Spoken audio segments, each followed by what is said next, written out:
Hello everyone, welcome back to another session of Paper Toys. In this session, I will teach you how to make a snake in the box. For this session, you will need a square paper of 20 x 20 cm, a paper of 1 diameter for eyes, a glue, you can use any glue.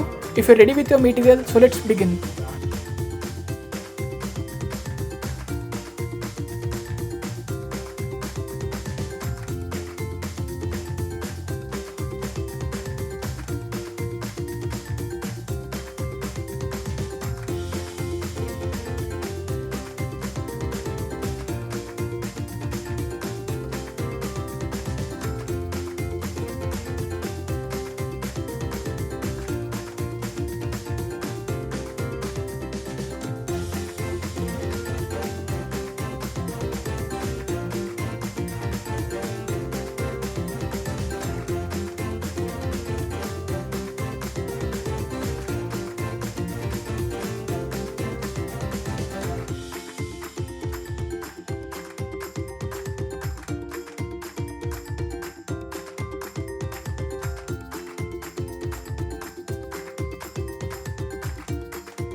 I hope you enjoyed creating this toy. Show some love by giving a like to the video, subscribe to the channel and press the bell icon for the latest updates. See you in the next video. Until then, take care. Bye.